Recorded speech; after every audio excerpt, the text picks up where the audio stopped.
respecto a los pescadores artesanales y a la pesca artesanal en el Perú. Estamos atrasados, tenemos potencialidades, no tenemos potencialidades, no hay forma de salir adelante, este es un camino abandonado. Sí. Yo podría, de ejemplo, decirlo, ¿no? Después, respetando a los señores, ¿no? De que en realidad, digamos, para mi manera de pensar, el sector artesanal ha estado muy descuidado toda la vida. La pesca artesanal siempre ha sido una pesca de subsistencia, ha estado influenciada por los fenómenos climáticos que los han creado grandes problemas y recién, digamos, últimamente se están haciendo esfuerzos para lograr, digamos, insertarlos, protegerlos, incentivarlos, mejorarlos, pero todavía es insuficiente. El gobierno no emprende una campaña de difusión, digamos, al consumidor sobre las bondades de lo que es la pesca de consumo. La gente, digamos, consume más carnes rojas y cuando no hay carne roja, cuando se eleva el precio, se van a hacer pollo y en tercer lugar lo dejan al pescado. Es más, el concepto que tiene la gente es de que los pescados de consumo para ellos exquisitos piensan en corvina, piensan en lenguado, piensan en todas las especies, digamos, magros. Y decir, por desconocimiento, porque ese es desconocimiento, ¿no?, de la bondad de los pescados grasos. Entonces, creo que la labor que tienen ustedes es una labor bastante encomiable, educadora, ¿no? Y en eso nosotros como docentes, profesionales del sector, de instituciones también del Estado, creo que podemos trabajar en forma unida. Estoy seguro que el decano de la facultad, que no está presente, me encargó que, por favor, conjuntamente con los ingenieros, digamos, conversara con ustedes por razones muy poderosas fuera de la ciudad. Pero la percepción es esa. Bueno,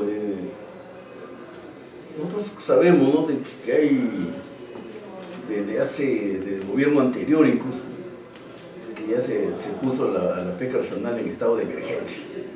Hasta ahora. No lo han levantado porque no hay un documento. Escuchaba una decisión que ya se levantó el estado de emergencia.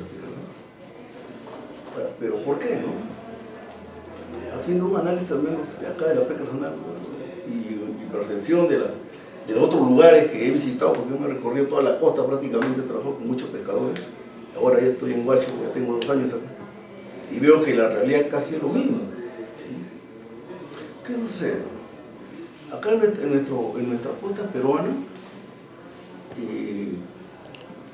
más que nada, la pesca artesanal es una pesca que prácticamente no tiene, no hay un respeto prácticamente a eso. ¿Por qué?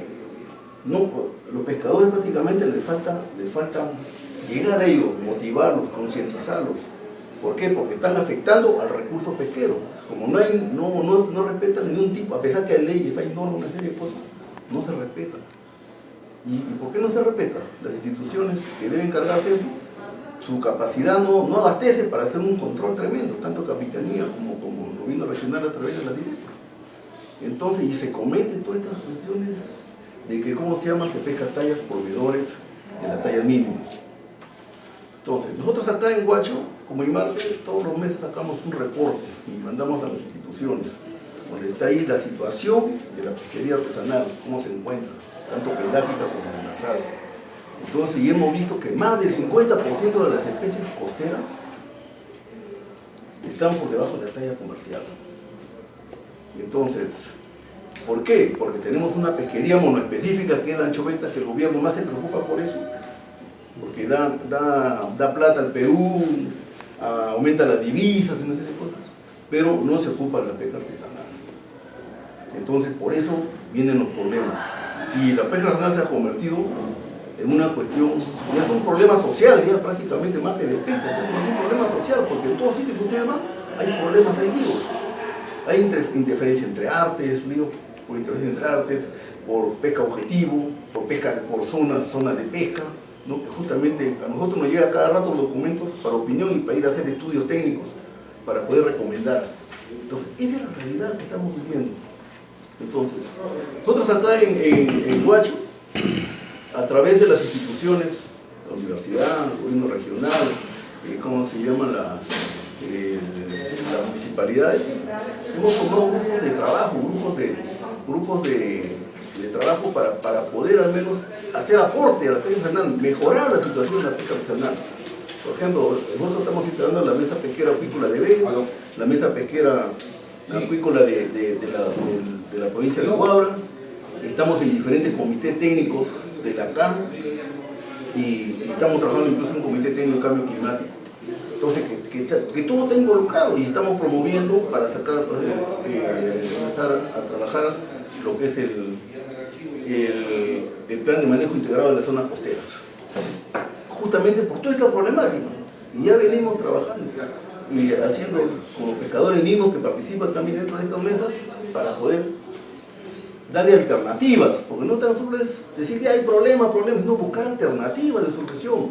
Por ejemplo, si nosotros estamos fomentando a que haya un lineamiento de los recursos costeros para que se puedan sostener en el tiempo.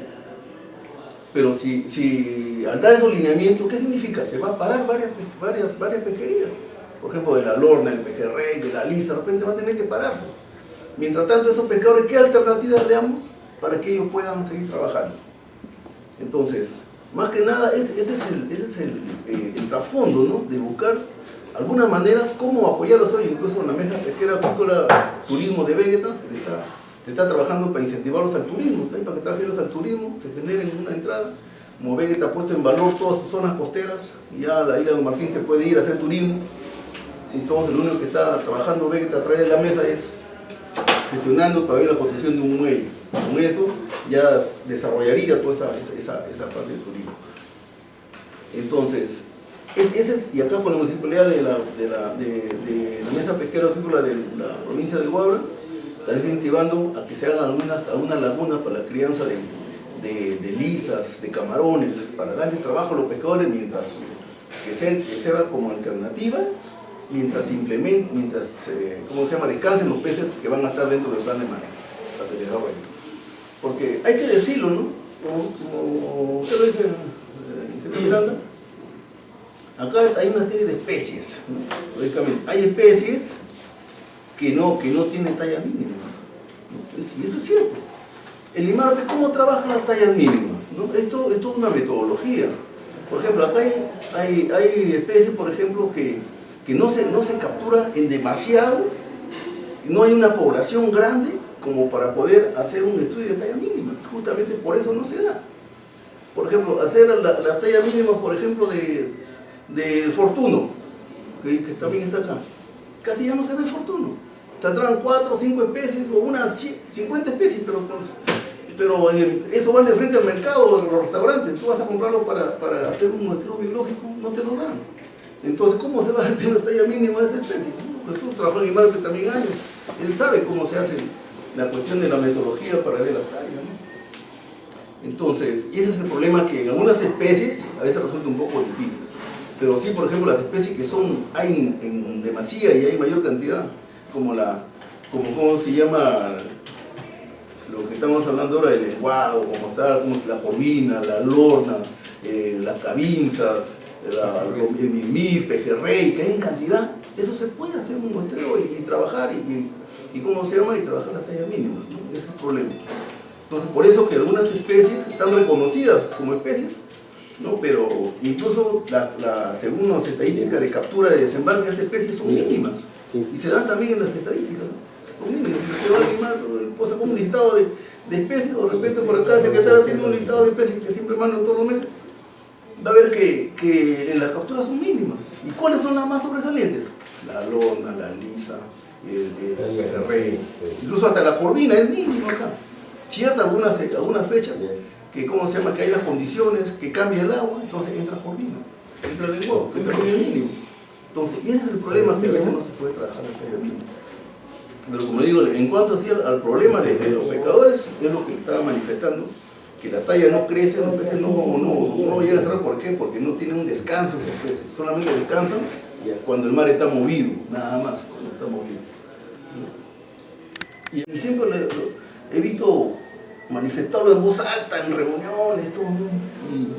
Y a veces yo trabajo años en el mar y se habla pues, que los peces ya salen contaminados, que los peces, yo no sé, ¿no? Pero a través de algunos peces, ¿no? Que viven en una zona donde hay contaminación, que se puedan acondicionar a esas aguas y puedan sobrevivir, ¿no? Pero son pocos. El resto de peces, más que nada, salen fuera de la zona que está mal. Por si nosotros lo ponemos, por ejemplo, nosotros como seres humanos, si veo que algo me está haciendo daño, no lo como, o veo otra cosa por comer. Igualito los peces no se van a caer sabiendo que se van a morir, ¿no? Son animales, tienen vida. Entonces, eso, y muchos difunden, no consumen esos peces porque son peces que están en el desagüe, son peces, ¿no? Entonces prácticamente genera una falsa alarma, ¿no? Por falta de conocimiento. Entonces, y eso es importante a veces decirlo, ¿no? Por ejemplo, el pejerrey no vive en desagüe. El pejerrey es una especie que está en ¿cómo se llama? En las zonas pelágicas, ¿no? Y prácticamente a veces hay cantidad y el pejerrey sale limpio. Entonces, la gente dice, no come pejerrey porque ese pejerrey está contaminado, puede tener efectos. Entonces, se ha hecho estudios, ¿no? De sanitarios, todo eso, y no está contaminado. Entonces, en el Perú no llegamos ni al 30%. Más que es carnes. Vayan a Japón, 70%, 75% de per cápita del proceso biológico. Entonces, ¿por qué? ¿Quién tiene la culpa? ¿Los pescadores, las instituciones? Lógicamente el Estado, porque el Estado prácticamente está promoviendo una pesca industrial, una pesca monoespecífica, y no está promoviendo el resto, ¿no? Por eso es mi apreciación. Jesús. Pero ya ni siquiera es eso, ¿no? La realidad en los últimos tiempos nos enseña que ya el pescador no subsiste con la pesca artesanal. Para subsistir tiene que dedicarse a estas actividades. Y eso es un tema de fondo, ¿no? En las últimas décadas ya los estudios básicos que realiza el IMARPE y otras instituciones nos indican de que la mayoría de las poblaciones de recursos están ya muy explotados, ¿no? Un nivel altísimo de explotación. Y eso se refleja pues en que cada vez hay en las capturas de desembarque tallas mínimas, cada vez menos. En el caso de que nosotros conocemos la Lorna, la Cabinza, ¿no? En la realidad de la costa central acá. Y adicionalmente a eso, la enorme presión que hay ahora, ¿no? Que es importante también puntualizarlo, del interés por la gastronomía marina. Y eso ha originado, ¿no? El boom, digamos, de cevicherías, ¿no? De restaurantes que están dedicados, digamos, ya a la venta del pescado. El puerto de Huacho, antes había cantinas, bares y otros establecimientos. Hoy en día todo es cevichería, picantería. Esa presión, ¿cómo se refleja? Por ejemplo, en que pescadores artesanales y no pescadores tienen que extraer chita, por ejemplo, con malas prácticas, ¿no? Comienzan a meterle bomba, comienzan a pescar ilegalmente los recursos, el pulpo y otros, ¿no? Para abastecer, digamos, esta demanda que existe. Y realmente todo esto se produce porque el descuido de la pesca artesanal por parte del Estado también es consuetudinario. O sea, esto arrastra ya de décadas. O sea, la pesca artesanal solamente ha merecido quizás la atención para construir un desembarcadero, ¿no? Para construir quizás un frigorífico, etcétera, ¿no? O sea, se han centrado más en el tema de infraestructura, ¿no? Y no se han centrado en lo que es la conservación del recurso, porque finalmente de eso se trata. Entonces, los niveles actuales son totalmente críticos de muchas poblaciones de peces, moluscos y crustáceos, ¿no? El caso más típico que yo conozco, porque como dijo Pancho también en Marque, es el caracol, ¿no? El caracol que nosotros de 60 milímetros, mira el caracol que hoy en día extrae, ¿no? Y no hay ningún tipo, digamos, de medidas que impidan eso. Ahora, por el otro lado, cuando hablamos con los pescadores, y eso es bueno decirlo, ya estamos encontrando un nivel de insensibilidad tremenda. Hay poca comprensión para involucrarse, digamos, en acciones de protección y conservación. La mayoría de pescadores están, digamos, bueno, yo tengo que extraer, tengo que capturar, porque si no, etcétera, etcétera, y con eso justifican, digamos, esta actividad. Y como tampoco hay, digamos, control, vigilancia, y tampoco hay alternativas de actividades que complementen, ¿no? Su quehacer, entonces simplemente ellos continúan con la misma práctica. Y eso es probablemente lo que ustedes le van a decir mañana, o les están diciendo muchos pescadores, ¿no? Nosotros tenemos alguna diferencia con los compañeros pescadores en el puerto de Huacho, porque ellos también, a nivel de dirigencia, el grupo mayoritario, se ponen de costado cuando hay estas discusiones, ¿no? Para tratar de conseguir recursos. La vez pasada había el problema de la caballa, del burdel de la caballa, que se intervino, ¿no? Él produce, ¿no? Varias toneladas de caballa, y ellos fueron en una actitud beligerante a decir que eso no, que por acá, que por allá, y rompieron, digamos, un esquema de control, ¿no? ¿Se dan cuenta? Entonces, mire hasta qué nivel estamos llegando. Y entonces ya, bueno, esto, digamos, configura, Francisco, y aquí sí vale la pena resaltar la labor de ustedes, porque hay que hacer un gran esfuerzo para superar todo esto. Si no, vamos a ser también corresponsables, digamos, del colapso de muchas pesquerías artesanales, ¿no? Ese es el problema. Cuenta de nuestro trabajo, así que Sí. nos vamos a quedar sin chamba. Nosotros como ingenieros pesqueros, yo siempre cuando capacito y Claro. empiezo mi explicación diciendo lo mismo, ¿no? ¿Cuál es el objeto del interés del ingeniero pesquero? Son los recursos hidrobiológicos. Claro. ¿Qué pasa si no hay recursos hidrobiológicos? No todo el tiempo, no todo es anchoveta, como lo decía Pancho. Claro. Pero esa mirada tiene que cambiar también en los altos niveles, ¿no? Que toman decisiones en cuanto a políticas de pesqueros. ¿Cree usted que... Sí, perdón, sí, adelante. Y también hay algo importante que hay que decirlo, ¿no? Que ya que tocó el tema del colapso, Jesús. Es preocupante eso. ¿Sabe por qué? Y nosotros primero estamos muy preocupados en eso, ¿no? En que algunos recursos colapsen. Ya se han encontrado, según los análisis que hemos hecho nosotros, recursos como la lorna, que están desobando en tallas menores, en tallas juveniles. Imagínense, en tallas juveniles están desobando esa lorna. ¿Qué significa eso? ¿Cuál es el próximo paso si están desobando en tallas juveniles? Es que este recurso desaparezca. Entonces, porque ya hay un estrés en el recurso, no lo dejan descansar. Entonces, lógicamente, ese recurso tiene que sobrevivir y ya no hay peces grandes, por decir. Entonces, entran a ovígera las tallas juveniles. Con lo cual hay un mayor problema todavía para la determinación de la talla mínima. Claro, y mira, nosotros como IMARPE, y antes nosotros hemos venido trabajando en estudios de selectividad con arte de pesca, para tener el tamaño mínimo, dando el método de Ford. Pero ¿qué sucede? Nosotros no podemos recomendar un tamaño mínimo de malla. ¿Por qué? Porque no tenemos todos los cortes, no existen. Entonces, el corte que predomina en la moda está por debajo de la talla mínima comercial. Entonces, así no puedo yo recomendar un tamaño mínimo de malla. Y justamente el problema del puerto es que quieren exigir a las autoridades, a la institución, que se rebaje el tamaño mínimo de malla para la norma. No puede ser, pues. Y nosotros aceptamos eso, prácticamente colapsamos el recurso. Colapsamos el recurso. Entonces, no podemos hacerlo. La alternativa es que se pare la pesca, así como hizo en la merluza. Se paró un año la pesca en la merluza.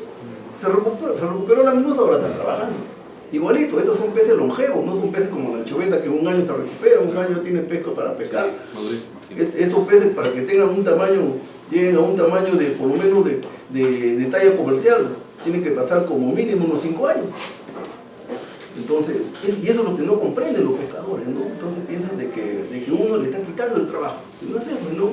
Uno le aportes, y la otra alternativa que le dimos a ellos es que estamos trabajando en un proyecto para la anchoveta, para consumo humano directo, a través de un proyecto de cambio climático, que también debe tener conocimiento sobre eso.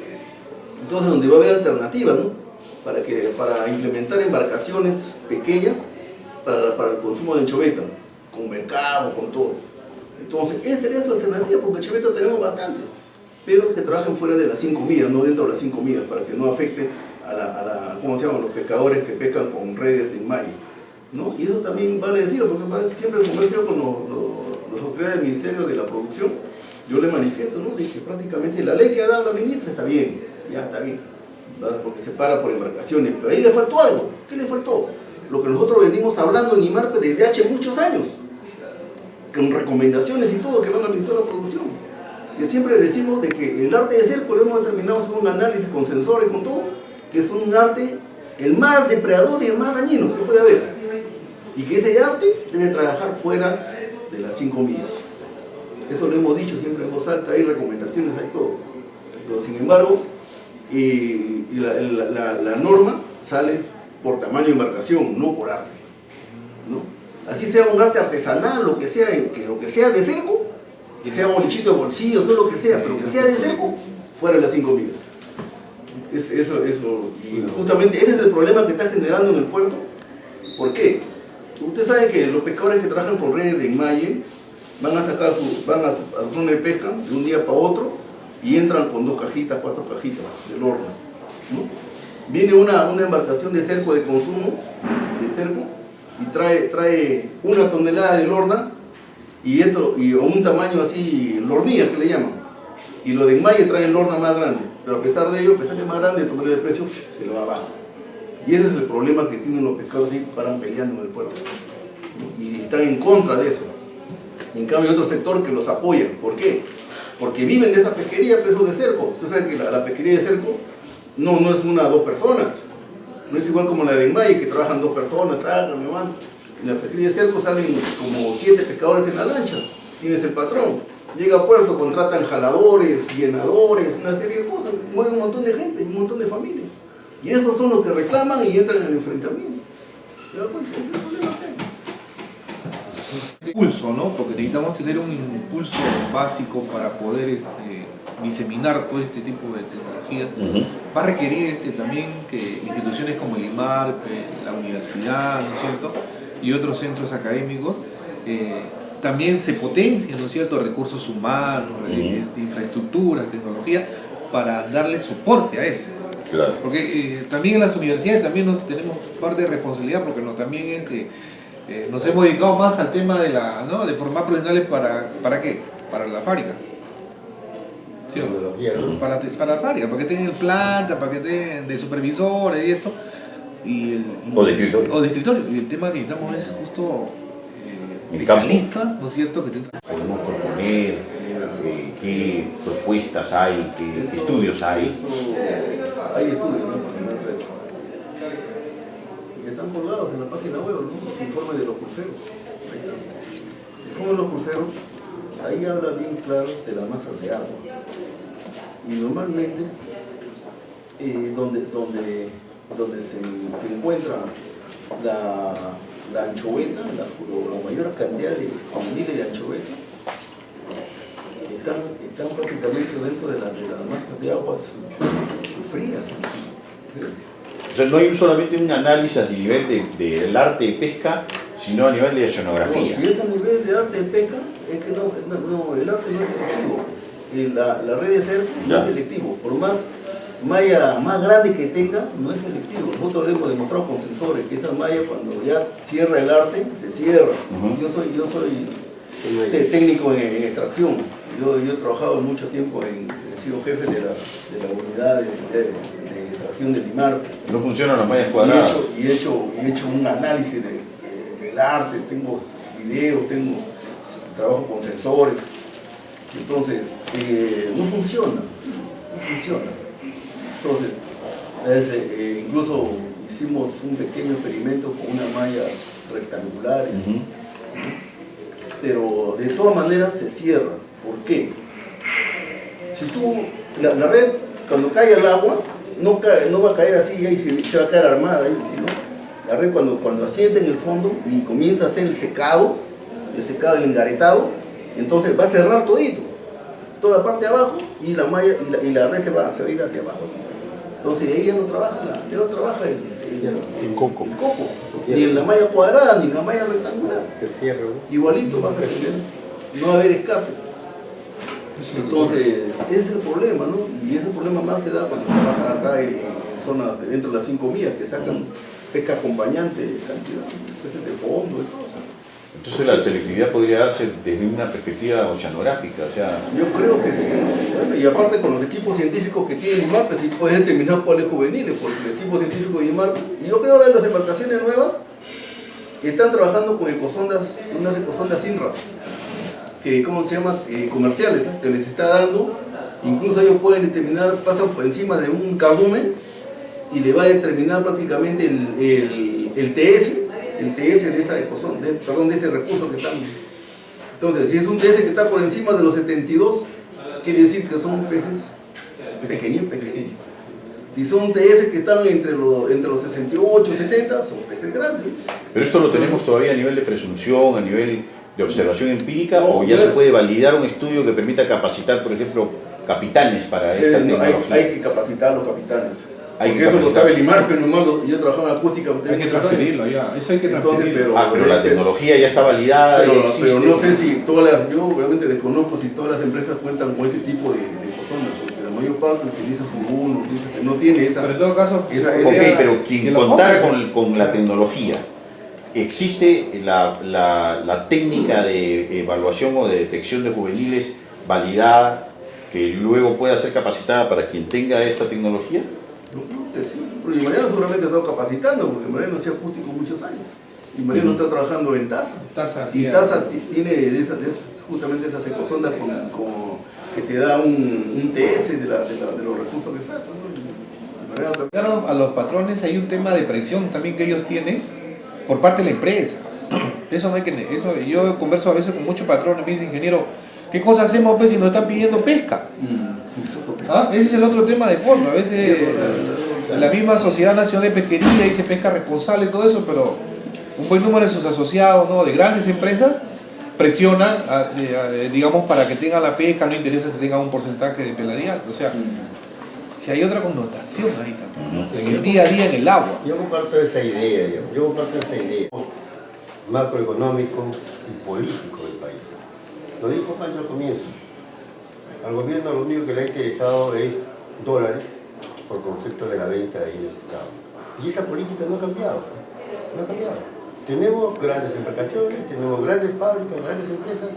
Entonces, si hay esa necesidad, digamos, de producir, las embarcaciones tienen que ir y traer del tamaño que sea.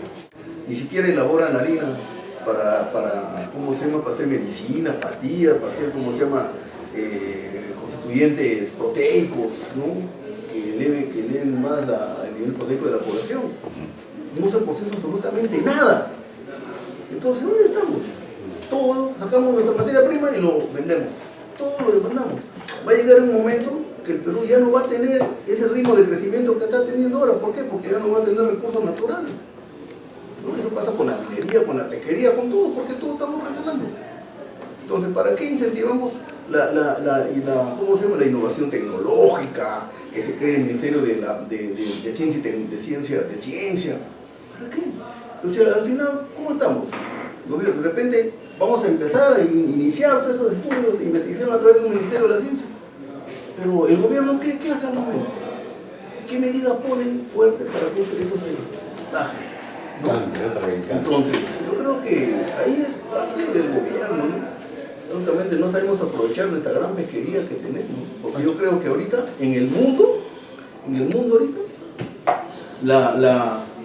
¿cómo se llama?, el consumo humano de la anchoeta para consumo humano, eso va a ser el futuro.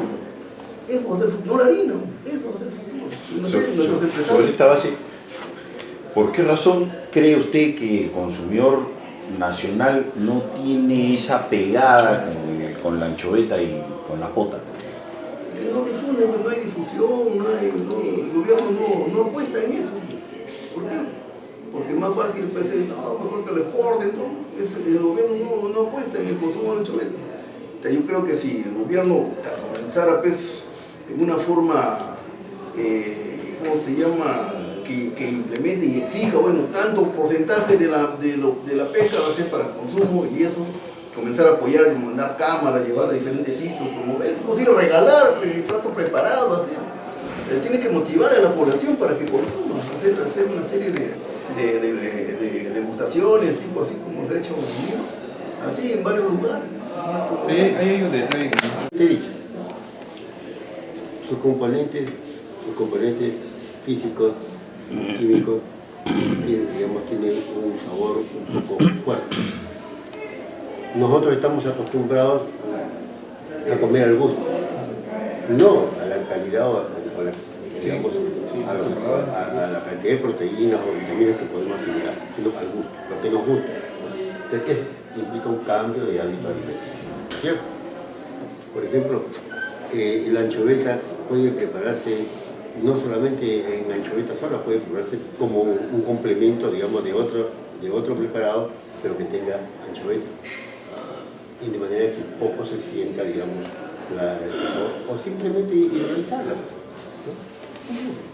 ¿Se puede hacer un trabajo de cambio de hábitos alimenticios en los niños, comenzando por ahí? Ahí tiene que empezar. Ahí Bien tiene que hecho, empezar. eso es. Y acá en la zona, Francisco, hay un tema de una especie de cultura de consumo de anchoveta salada que se ha ido perdiendo. En Carquín, ¿no? Carquín era considerado un productor de la anchovetita salada. En el sur también. Claro, Seco salada, ¿no? Sí, ingeniero, el tema del charquicán, ¿te acuerdas? Sí, claro. Y es un plato delicioso para los adultos. Pero como se ha ido perdiendo, digamos, ahí, tú hablas con los carquineros, ya no tienen espacio, nadie promueve eso, nadie le compra eso, digamos, a escala, porque no hay sitios donde consumirlo, entonces simplemente lo han ido dejando. Y ellos dicen, ingeniero, por ejemplo, a veces hay momentos en que mi red de pejerrey reyera, el 50% es anchoveta. Tenemos que desamallarlo y tirárselo para las aves, botarlo. Donde se puede, bueno. Cuando se puede comer o se puede dar un proceso adicional, ¿no? Para hacer una cadena. Entonces, eso también pasa, digamos, por a nivel de, por ejemplo, en el gobierno regional, hay una responsabilidad del gobierno regional que tiene que promover este tipo de productos y de consumo. Pero ¿qué pasa ahí, Francisco? Hay un tema de fondo. Cuando hemos discutido el tema con ellos, y esto creo que viene del MEF, Ministerio de Economía y Finanzas, ¿no? Ellos han priorizado, digamos, el impulso, el desarrollo, el apoyo para la trucha. Política nacional del MEF para la trucha. Entonces digo, pero entonces ¿qué vas a hacer con el pejerrey, la lorna que están, la lorna por colapsar? ¿Qué vas a hacer con el caracol? Bueno, eso no nos interesa porque eso no está prioridad. Yo presento un proyecto y me lo reporto. Mira, o sea, está bien que el MES tenga, digamos, algunas cuestiones, ¿no es cierto?, de eje nacional, pero no puede, digamos, ser un tapón. Desgraciadamente quien dirige la política, en este caso es para los proyectos, no puede ser un tapón para proyectos tan importantes, tan, digamos, necesarios, ¿no?, en la región. Esa es una cuestión de fondo que también nos ha, digamos, trastocado algunas iniciativas que desde el INMARPE, la universidad y la Dirección Regional de Producción hemos impulsado. Al final, cuando han ido a nivel de decisión, no es meta es trucha. Perdón, ¿quiere decir que políticamente el ITP está secuestrado? Claro, porque al final todo lo que haga el ITP, ¿a dónde va a ir? Sí. No hay nada que... Tendríamos que ver de dónde depende. No hay nada que va... Todos sus esfuerzos, ¿a dónde van a llegar si finalmente quiere hacer un proyecto de un gobierno regional y no va a poder hacerlo?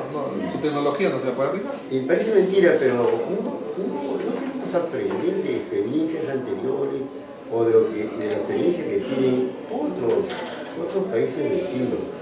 Por ejemplo, yo estaba en Tacna hace 2 años en un congreso con investigación y ahí habló un caballero, hablaba sobre, digamos, algunos cultivos, y cuando le pregunté, terminó ya la reunión, le pregunté, digamos, y no sabemos cuánto representa esa inversión. Es una inversión fabulosa, fuera del alcance del presupuesto de cualquier universidad del país. Eso no era viable para nosotros. Cuando le pregunté, entonces, ¿a quién estaba orientado, digamos, la exposición? Bueno, dijo, sí, que hay empresarios que quieren hacerlo. Bueno, pero lo que a mí me llamó la atención en varias oportunidades es algo muy sencillo, muy simple. Yo viajaba por esta zona, digamos, del Valle de Huaura, entre Huaura y Sayán, igual como de Cañete a Lunahuaná. Los dos tienen las mismas características. ¿Por qué Lunahuaná se ha desarrollado más en cuanto a camarones y su turismo? ¿Por qué no se ha hecho acá, no? Bueno, puede ser. Pero vayamos al aspecto camarón. Viajaba yo de Arica hacia adentro, había visitado las fábricas que están ahí en Arica y sus plantas harineras son pequeñas, en comparación de las otras son pequeñas.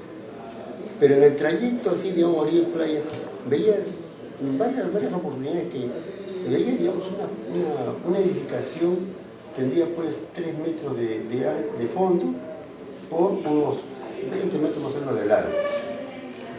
Y una puertita que daba de salida para el camino. me llamaba la atención, ¿no? ¿Qué se podía ver acá? Y un día, en uno de esos viajes que hice, había en la puerta un vigilante. Entonces le digo, para, le digo al amigo con el que estaba yo en su carro, para. Me bajo, con el presente y le pregunto, ¿no? ¿Qué viene acá? Y me dijo, bueno, aquí es un proyecto que... Ah, pero ¿y puedo visitarlo? ¿De qué se trata? No, es un proyecto privado. Tendría que pedir autorización. Ah, ya. Seguí el camino, regresé. Me fui por el valle de Azapa, o sea, ya internando pues, digamos, hacia la parte ya oriental de Arica. Y así por la ribera del río, así como aquí en Aguanao, como había unas casas muy bonitas, a doble agua, diseñaditas, y cada una tenía una enorme piscina hacia el costado. 1, 2, 3, 5 casitas así bien bonitas, ¿no? Está hecho largo, 1 hora caminando. Me ocurre, le digo, para un ratito. Bajo, pregunto por el rey, salió, le me identifiqué, soy peruano, vengo por local, etc. Y me gustaría saber, le digo, ¿usted tiene aquí un río al pie? ¿Y por qué tiene este reservorio tan grande? Se sonrió y me dijo, aquí tengo camarones. ¿Camarones? Sí, me dijo, le dije, mire, yo soy ingeniero pesquero, me gustaría visitarlo. Por siempre curiosidad. Ya. Me hizo pasar, efectivamente, tenía camarones. Pero me quedé con la idea, ¿y dónde? ¿De dónde sacan la larva? ¿No? Y yo pensando, bueno, ya, muy bien, correcto, su señora nos atendió muy bien. El siguiente viaje que hice, volví a ir por la parte donde están las fábricas, y llegué al mismo lugar donde estaba, en la playa, donde estaba el vigilante. Y le pregunto, oye, una pregunta, ¿qué cosa hacen exactamente acá? Porque yo siempre paso y veo, y no le veo, digamos, más que esto. Y el vigilante me dice, ¿sabe qué? Aquí lo que hacen es, digamos, eclosionan los camarones. Era una eclosería. ¿Y qué hacen ustedes con las larvas de camarón? La venden. Ahí estaba el asunto. O sea, ellos se dedican exclusivamente a eclosionar y les venden a los otros que lo engordan y los venden al mercado. ¿No? O sea, no es uno solo el que hace todo el ciclo, sino cada uno hace una parte. ¿Ah? Y es una cosa sencilla. Es un buen modelito, ¿ah? Interesante ese modelo. Y acá tenemos nosotros, Francisco, el tema del camarón en Río Pativilca. Tenemos una interesante pesquería de camarón. Y va a haber un evento en noviembre sobre eso, un congreso de la actividad camaronera acá en la zona. Y a fin de mes, también el Vegeta se impulsa la reunión de pescadores artesanales. Va a ser la convención de pescadores artesanales de acá en la región. O sea, hay bastante interés, ¿no? Hay bastante interés. Sí. Y mira, por ejemplo, más allá, yendo más al sur, digamos, en Coquimbo. Increíble cómo ha desarrollado ahí, bien, claro, el Buque Japón está metido por 9 hace años ahí, cómo han desarrollado la pesquería. Anda a ver los equipos de Coquimbo. Claro, fabuloso. Pues digo, ¿no? Tenemos que aprender la experiencia de otros, ¿no? Para ir desarrollando también parte de lo que a nosotros nos corresponde. Chile casi ya no tiene pesquería, pero La industria, ¿no? La industria la han colapsado. Claro. todas esas pesquerías, ahora no se El criaron. problema del atún se le puede... Eso es lo que no queremos que pase acá. ¿Cómo ven las posibilidades de la pota acá en la región? ¿Hay pesquería de pota acá? No hay, porque no hay presencia de pota, no hay costumbre de pescador de pescar la problema pota, de que no hay procesadores de pota. no hay porque está muy afuera. ¿No? Y los pescadores de cada una que tienen que acondicionar flota para que se vayan afuera. ¿Qué pasa si, por ejemplo, se presenta un proyecto de pesca con barcos madrina para la pota? En vez de que el empresario pesquero entre a pescar la pota, produce una embarcación de tipo madrina Una madrina, y ¿no? lleva a un grupo de pescadores artesanales como se usa en el Ecuador. La diferencia es que en el Ecuador el empresario es dueño de la embarcación y dueño de las embarcaciones pequeñas, ¿no? Aquí lo que se buscaría podría ser una sinergia entre el pescador artesanal y el empresario pesquero que quiere ingresar al sector de la pota, de tal forma que no se incremente. ¿Qué les parece esa propuesta? ¿Creen que sería viable Claro, aquí en la costa? Totalmente. ¿Habría posibilidades? ¿Qué distancia está la pota? Tiene acá que ver está- la disponibilidad del recurso. Del recurso. ¿no? Por ejemplo, acá en Huacho no hay registro de potas, poco registro. Y en la pesca artesanal no se Y registra. otra Calamar, ¿no? que en esta zona estamos cerca a Lima, ¿no? y prácticamente como es una zona práctica, la zona central, pues una zona netamente anchovetera prácticamente, donde está toda la biomasa de anchoveta. Entonces las potas están por fuera de las 100 millas a veces. Y ese es el problema. Pero cuando sí se puede aprovechar ese proyecto, de repente cuando hay un cambio de masa de agua. Pero sería una sinergia interesante con el Sí, pescador interesante. artesanal. Yo creo que Sí, sí. es una alternativa, Igual pescador. como el perico también igualito. Yo cuando estaba en Lima, cuando trabajaba en Lima antes, pusimos justamente un proyecto, juntamente con una asociación de pescadores de Lima. No era la FIUPAP, era otra asociación. ¿ANEPAP? ANEPAP, con un barco madrina para la pota.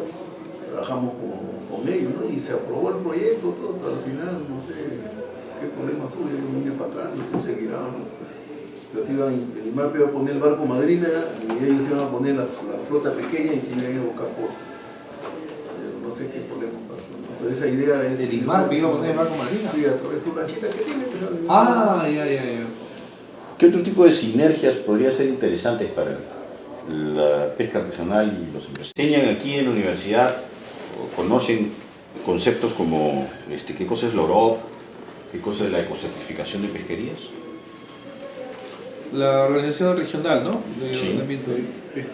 Sí, yo estoy suscrito en LinkedIn hay un grupo. El Pedro Trillo. El Pedro Trillo, que es Ujú. interesantísimo su aporte, la verdad que es muy bueno.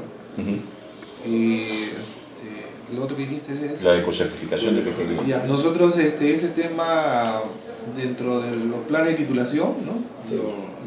Lo difundimos masivamente con nuestros egresados a través del curso de titulación, un curso de actualización, y ahí el ponente es Mariano Gutiérrez, ¿no? Que nos toca el tema de ecocertificación, muy bueno, novedoso, porque los egresados poco conocían, o sea, era una temática un poco escondida, y entonces ya se está empezando a difundir acá, ¿no? Yo no soy docente acá en la universidad, pero vengo promoviendo esto de la ecocertificación a través de las asociaciones de pescadores. Eso, como se llama, más o menos haciéndolo ver a futuro lo que va a ser la pesca. Si ellos no trabajan de una manera ordenada, no trabajan de una manera con todas las cuestiones sanitarias, todo eso prácticamente nadie le va a comprar su recurso. Porque si el recurso va a ir para exportación, prácticamente Europa exige muchas situaciones en cuanto a la cuestión sanitaria. Y hemos tenido un problema, por ejemplo, de la concha navaja, prácticamente que antes para ustedes deben haber conocido eso, ¿no? Que se pescaba con motobomba. Se sacaba con motobomba, se extraía y eso se vendía a compradores chilenos, los chilenos lo llevaban a Chile y Chile lo exportaba como si fuera producto chileno. Entonces, ¿cuántos años se ha desplegado la concha navaja acá en Pisco? Ya no hay. Pero ha salido como producto chileno. Acá tenemos una pesquería de concha navaja que se ha iniciado. ¿Por qué? Porque hemos luchado bastante para que se prohíba la motobomba. Porque ellos querían seguir trabajando con motobomba. Los mercados se cerraron por una cuestión de que encontraron un recurso a la palabrita, creo, lo encontraron con hepatitis. Se cerró todo el mercado en toda América Latina. Se cerró todo lo que es todos los recursos invertebrados.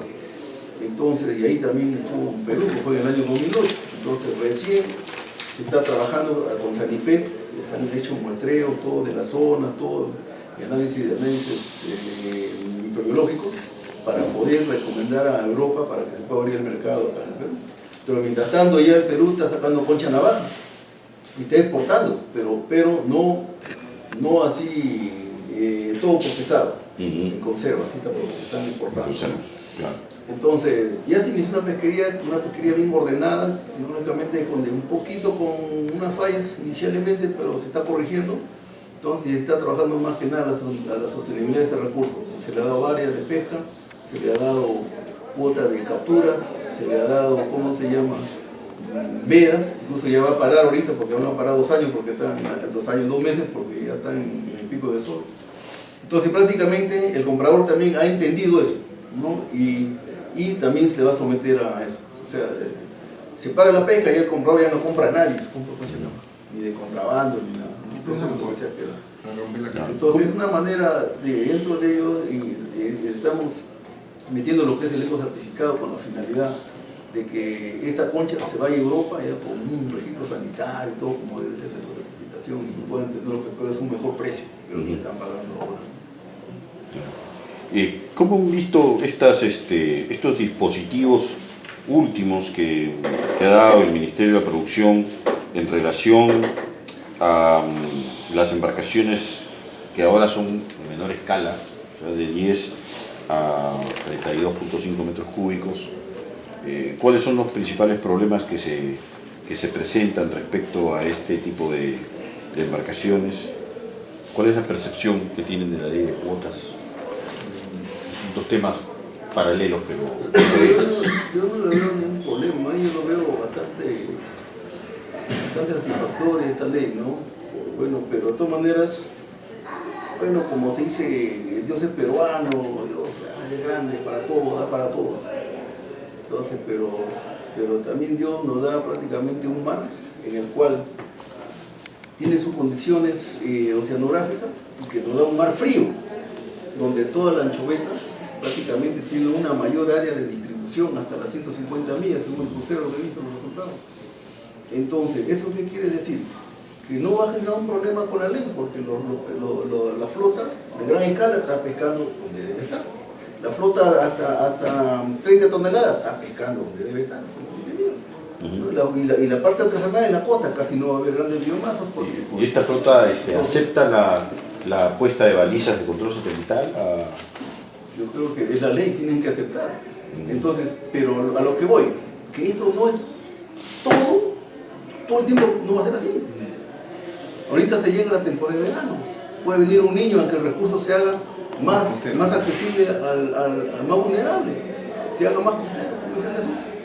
Entonces ahí prácticamente ya la ley que es de las 5 millas por fuera ya no la encontramos, tienen que meterse. Va a haber presión para que... Y va a haber la presión, ahí va a venir la situación, ¿no? Hay que evaluar no tan solo en un escenario, sino hay que analizar varios escenarios, ¿no? Y otra es el arte de pesca, que el arte de cerco es un arte totalmente depredativo. Para mí que debe trabajar fuera. Si queremos proteger a los pescadores artesanales, debemos sacar el arte de cerco fuera de las 5 millas. Y de esa manera estaremos protegiendo a los trabajadores, a los pescadores que trabajan con redes de malla, a la pinta, todo eso, ¿no? Y que respecto a la ley de cuotas, ¿cómo la perciben? ¿Cómo ha habido ventajas? ¿Es positiva? Bueno, lo que hemos escuchado es que los comentarios que hay es que ahora por lo menos ya tienen planificado, digamos, sus operaciones de pesca, ¿no? O sea, no están con la tensión de que hay que traer, ¿no? Mi empresa tiene que traer la mayor cantidad de pesca y entonces hay que, digamos, de repente romper algunas normas laborales, ¿no? Algunas normas que protegen el recurso. Hoy están un poco más, digamos, tranquilos, ¿no? En ese tema. Lo que se ve para afuera es, digamos, un poco la concentración, sí, ¿no? ¿Pero ha aumentado la pesca ilegal o se ha reducido? No. ¿Pesca ilegal? Yo te puedo decir, bueno, no previamente sobre la cuota. La ley de cuotas es importante porque permite a los mismos empresarios regularse. Por eso. Pero también hay una cuestión que hay que tener cuidado, que eso va a generar al monopolio. ¿Por qué? ¿Qué están haciendo las empresas grandes, por ejemplo? Están absorbiendo a las empresas pequeñas. Ya no hay empresas pequeñas, prácticamente hay pocas. ¿Por qué? Porque las están absorbiendo. ¿Por qué? Por la cuota. Hay otras que sí, en convenio con ellos, pueden ellos darle cuota para que ellos descarguen. Entonces, y eso es lo que pasa, ¿no? En la cuota. Pues hay que tener bastante cuidado sobre eso. Ahora, en cuanto a me dijiste a los... Pesca negra. A la pesca negra, tú sabes. La ministra lo sabe y lo ha dicho. En cuanto a la pesca industrial. En la temporada pasada, el año pasado, justamente que hubo un lío justamente cuando sacaron la ley y después se quedaron callados la gente, ¿por qué? Todos los juveniles de Anchoveta los botaban al mar. Más del 30% de juveniles. ¿Y por qué? Tú sabes que eso está normal, ¿no? Vienen con más del 10% de juveniles, tienen que pagar, creo que 100 moviteros, no sé cómo está. Entonces, para evitar, llamaban a la bahía, pero a pesar de ello, ellos sabían que había juveniles en su bolsa, llaman, no, súbelo todo, te lo suben todo, y después, no, bótalo porque ha pasado al 30%, no lo van a multar. Y así, ¿cuánta biomasa se ha perdido? ¿Cuánta biomasa se ha perdido? Entonces, esa es una pesca prácticamente indiscriminada, una pesca negra prácticamente, porque eso no se ha registrado. Ahora, ese es en cuanto a la anchoveta. Ahora, en la otra cuestión de la pesca ilegal, lo que ya te había manifestado anteriormente, hay varias, pero la pesca ilegal es muy amplia, no tan solo es lo que es la anchoveta. No, pero la pregunta va hacia el sentido de la ley de cuotas. O sea, ¿esta ley de cuotas ha ayudado a disminuir la pesca ilegal o la pesca negra o no? ¿O seguimos haciendo exactamente lo mismo bajo otra modalidad? Hay un detalle ahí que yo lo he venido observando ya más o menos hace ya un buen tiempo, varios años ya de que se... Porque esta ley de cuota también está sustentada en el control, ¿no es cierto? Ya. Que se hace, digamos, en planta y en chaca, ¿no? Y ahí lo que hemos estado observando es, como quien dice, ¿y quién controla al controlador? Entonces hemos sido, digamos, testigos, hay muchos comentarios, gente de mucha confianza, que nos ha comentado que muchas de estas cosas de corrupción están ocurriendo justamente ahí en las plantas. A ver, ya pues, inspector, ¿cuánto es tu porcentaje tanto? ¿Sabes qué? Mira, compadre, esto ya toma. Sí. Y eso nos ha impactado. El factor humano. El factor humano. Técnicamente la balanza y el sistema electrónico funciona bien, pero el factor humano es violable siempre. Y eso comienza entonces a expandirse, no estamos preocupados porque nuestros egresados, ¿no es cierto?, son los que están metidos en el tema del control, muchos de ellos, y de pronto recibimos esta información y cuando nos dicen, no, ingeniero, lo que pasa es que no podemos hacer más, ¿por qué? Porque nuestros superiores, nuestro jefe, finalmente tampoco dicen nada. Y este es el tema. Entonces, ¿cuánta pesca? ¿No? ¿Cuánta pesca ilegal? O sea, en cuanto a las tallas y todo eso, está siendo, ¿no?, taponeada ahí, y oscurecida, digamos, por estas malas prácticas, ¿no? Claro. ¿Cómo perciben ustedes el desempeño de las autoridades regionales de pesquería? ¿Coordinan realmente entre sí con todos los sectores? ¿Hay un trabajo de sinergias, de propósito de mejorar, de ir hacia adelante en el tema de pesquería o son inactivos? Acá en la región hay sinergias. Yo creo que ahora estamos, como te dije anteriormente, que estamos trabajando en diferentes comités, diferentes mesas de trabajo, también hay involucrado todas las instituciones, ¿no? La directa. ¿Pero pasan más allá de la mesa de reunión o llegan a acción? Ahí está el detalle. Ese es el detalle, que digamos, no hay, ya no, digamos, en el tema de definición de políticas luego para que puedan ser implementadas. Ahí está el problema que te comentaba, ¿no es cierto? O sea, el tema de los recursos, todo eso se han puesto sobre el tapete, pero cuando se han gestionado proyectos, bueno, no se puede porque no hay orden, que el MEP, y se perdió todo el tema. Lo que dicen, ¿saben qué? Que lo que es recursos hidrobiológicos para recursos hidrobiológicos no tiene prioridad. O sea, no hay un proyecto ecosistémico prácticamente para el ambiente. No es prioritario. Todo es trucha, Solamente trucha. Y eso directamente del mismo jefe de la OFI, Sí, como el aspirante del gerente general del gobierno regional. Entonces ahorita lo que yo percibo, porque yo tengo mucha interrelación con la DIREPRO, por ejemplo, a nivel de capacitación con pescadores artesanales, lo que yo percibo es que ellos básicamente son como bomberos, ¿no? Surge un conflicto, un problema, van y tratan de apagar el incendio, ¿no? Nada más, pero más allá, ¿no?, como digamos políticas que tienen un conjunto de programas, ¿no?, objetivos y metas que luego van cimentando, no van. Y yo entiendo, de repente a veces el funcionario a veces hace su esfuerzo, pero ¿qué se puede hacer? Bueno, por ejemplo, ahí está que soy testigo, presentamos 4 proyectos al gobierno regional, así, ya términos de referencia. función de recursos. Todo. Yo como IMARPE moví recursos humanos para hacer trabajos de línea base, todo, para que esos proyectos no se caigan. Pero queríamos sacar esos temas de redes que se conviertan en perfiles, en ¿cómo se llama? Ya en proyectos para poder desarrollar acá, ¿no?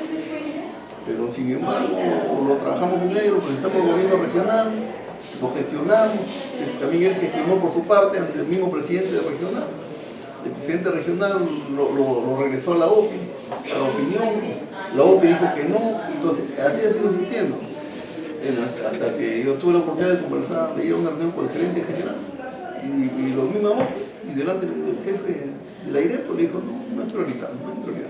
Y listo, ahí quedó todo. Se acabó. Entonces yo creo que también él, cómo se habrá sentido como funcionario y el esfuerzo que ha venido dando, luchando para que salga y que arriesgue todo. Y yo también me quedé un poco decepcionado porque tanto trabajo, tanto esfuerzo, gasto porque se ha gastado y que no salga, ¿no? Simplemente.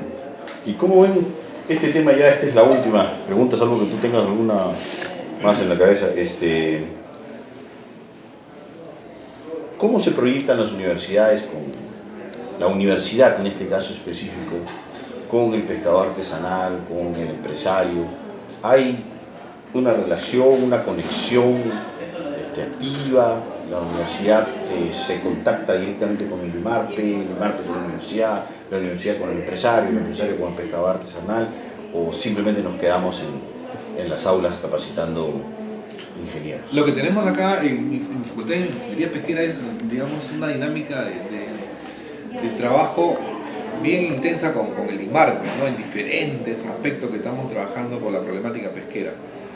En estos espacios, por ejemplo, en la mesa, siempre se convoca no solamente, ¿no?, al gremio, a los pescadores, sino a la universidad, a instituciones que están vinculadas, sino también a los empresarios. Pero el tema es que a los empresarios no participan. Ese es el tema, o sea, se les hacen las invitaciones, se les hacen las llamadas, y entonces... ¿Qué excusa dan? Casi ninguna, simplemente no participan, no entran. Excepto, y ahí sí vale la pena recalcar, lo que está haciendo TASA y un poco Haidú y Vegeta. Porque ahí sí el gobierno local ha creado una mesa y los ha convocado y los ha jalado de la mejor manera posible y les ha puesto a implementar programas, ¿no? Programas de desarrollo con los pescadores artesanales, ¿no? Y nosotros como universidad estamos también participando en esos espacios. Pero después, por ejemplo, con los, digamos, un trabajo, digamos, a mediano, largo plazo con los responsables, con los empresarios armadores, con los empresarios de las fábricas, no hay. Por un detalle, Francisco, el tema es que todos acá son administradores o superintendentes. Y cuando tú quieres tomar algún tema de acción, ¿sabes qué? Corriéndolo con Lima. Ya, entonces es un tema así, ¿no? O sea, aquí solamente son como oficinas de... ¿no? Los superintendentes son como... y están más abocados a lo suyo, no el tema de la correlación con... A pesar que tienes a Prosupe, a Prochancay, etc., no hay ese... Nosotros para, por ejemplo, hacer una visita, tenemos que tener un conocido en planta para que nos abra la puerta a hacer la visita. Por lo contrario, ¿sabes qué? Tienes que enviar a Lima y te dan 20 vueltas. No, estamos en mantenimiento, estamos en temporada de pesca, etc. Y finalmente se pasa el ciclo y hasta no tenemos acceso. Y se acaba la conexión. Bueno, caballeros, yo creo que... Si me permite, yo quisiera regresar al tema de las pescas ilegales. Dinamita, el chinchorro mecánico, el traqueteo. ¿Qué están haciendo? ¿Qué saben ustedes que se está haciendo en contra de estas pesquerías? La más perniciosa es la dinamita, en todo caso, que te vuela toda la comedura y te vuela... Simplemente desaparece la posibilidad de vida, por lo menos en un año, en una zona. Acá hay una característica que justamente a partir de algunos eventos que nos han convocado para ser testigos de esto, ¿no? Es que los que cometen el delito no son casi pescadores artesanales. Son gente de tierra, ¿no? Asociada con uno, de repente un pescador que conoce el tema, pero la mayoría de los que están involucrados en toda esta actividad ilegal es gente que no está vinculada a la pesca, que van por, digamos, ¿no? por tierra, van a las puntas de los muelles, le meten la dinamita y se caen. Pero es frecuente la Sí, práctica. sí, acá es frecuente. Sí, Mucho más dinamita que... ¿Cuál es el arte de pesca más? El boliche de bolsillo, el bolchito. Pues. El bolichito de Sí, bolsillo. el bolchito es complicadísimo. Hay varias, dentro de la pesca ilegal, o podemos llamarle, ¿cómo se llama? Depredadora. Es una pesca depredadora, Ujú. no se ecológica, nada. Ya han salido normas de explotación prohibida, ¿no? Pesca con explotación prohibida. El chinchorro está prohibido, el chinchorro mecanizado y el chinchorro manual, ¿no? Está prohibido los dos. ¿Cómo se llama lo que es el zumbador? También está prohibido, la motobomba está prohibido, ¿no? Y son estudios que el INMARPE ha hecho para justamente demostrando el daño que hace en el ecosistema. Se ha demostrado técnicamente, por eso el INMARPE ha recomendado que esas artes no deben ir, porque en otros países también igualito hay antecedentes, en Ecuador, en Chile, todo eso. El chinchorro, que prácticamente es un arte depredador, un arte que hace mucho daño al ecosistema.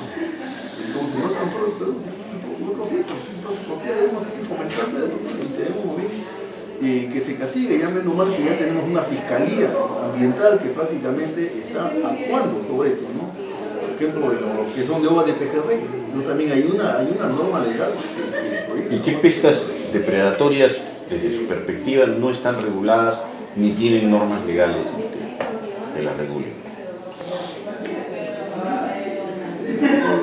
No tienen normas legales. Pero bueno, te diré de que hay varias cosas por ¿Qué opina, por ejemplo, de la pesca de peces con buzos y aire comprimido? Justamente a eso iba. Hay una pesca que se hace y que yo he visto y lo he evidenciado. Tengo videos, ahí está en una página web de INMARPE, están ahí los videos. Entra el INMARPE en el link de UTE, Unidad de Tecnología de Extracción, entra y ahí hay la pesca de chinchorro activada por buzos. Perdón, la pesca de cerco activado por buzos, así se llama. De ahí hay videos, todo, y va a ser cómo trabajan. Entonces, ¿a qué trabajan? ¿Cuál es su pesca objetivo? La cabría. Pero sin embargo, nosotros hemos hecho un análisis de todos los recursos que sacan, todos están cabrías en el estadio 1 y 2, estadios iniciales. Imagínense cómo el daño que hacen y cómo van a desplegar esa pesca. Pero esa pesca ya ha sido regulada. Ya recién, justamente a raíz de los trabajos que hemos hecho nosotros, eso lo han regulado recién el año pasado, ya ha salido la norma.